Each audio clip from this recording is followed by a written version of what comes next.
J'ai fait un MBA en management de la sécurité des données numériques. Lorsque je parle de sécurité des données numériques, vous aurez compris que je suis même en fait au cœur de ce que fait de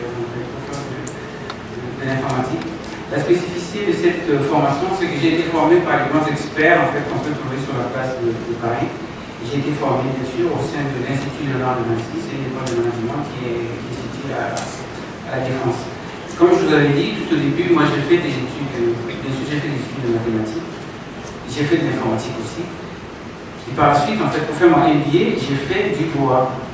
J'ai fait du droit, j'ai fait du droit pénal, droit constitutionnel, droit commercial, droit de la propriété. Et à côté de ça, j'ai fait aussi l'intelligence économique. Pourquoi je fais de l'intelligence économique? En fait, c'est parce qu'il y a la notion de stratégie qui est derrière. Et c'est vrai que depuis ce matin, en fait, on a commencé à parler. Il y a un mot qui n'a pas été sorti. En tout cas, il y a deux mots qui ont été sortis le moins de fois. Le mot risque, en fait, a été sorti à peu près 3 fois. Et le mot, il y a le mot risque, et puis après, il y a le mot stratégie. Le mot stratégique. Et puis un mot, en fait, qui n'est pas sorti, c'est celui de la cyber-résilience. Lorsqu'on parle de cyber-résilience, en fait, c'est la capacité à évoluer dans un mode dégradé. Et je pense en fait le sens même de ma formation a été comment arriver à faire en sorte que les institutions arrivent à fonctionner en mode dégradé. Et pour ça, effectivement, il faut avoir une vision à 360 degrés. Et c'est celle-là qu'on a donnée. Et une fois qu'on l'a compris, c'est beaucoup plus simple. Après, je me suis dit, voilà, comment est-ce que le traduire sur le terrain? Et moi, ma manière avant de le traduire sur le terrain, j'avais le choix.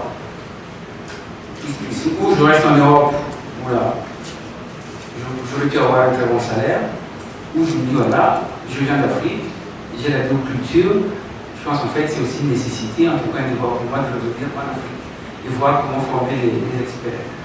Et c'est ça, justement, le cœur en fait du projet que j'ai mis en place, Africa Cyber Security.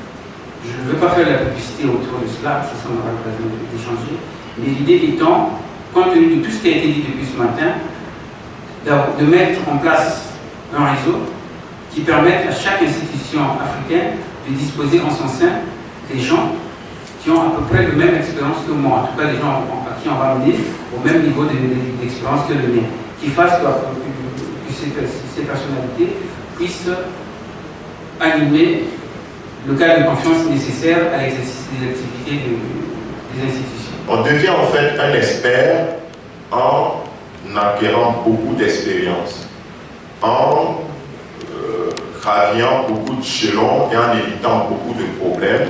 Et c'est à partir de ces expériences, en fait, que vous devenez après des experts, parce que quand on parle de tels problèmes, vous avez déjà la solution, vous avez déjà vécu des expériences similaires qui vous permettent, par exemple, de dire « Ah, pour régler ce problème, vous pourrez le faire comme ça, et puis ça pourra y aller. » Donc, je parle parce que, personnellement, moi, je n'ai pas fait une école d'informatique. D'ailleurs, ce que je voulais vraiment faire dans le domaine, quand je me suis vraiment renseigné, il n'y avait pas ça sur le terrain. C'est vrai qu'il y en avait, mais de manière spécifique, je ne pouvais pas apprendre ce que je voulais. Donc, du coup, ça pose aussi le problème de créer réellement les conditions pour pouvoir créer et pour pouvoir former des experts. Donc, une fois qu'on aurait détecté des gens ou on aurait accompagné des gens à non seulement se faire former à l'école, mais en même temps en associant la pratique à ce qu'ils font, petit à petit, ils deviendront réellement de vrais experts.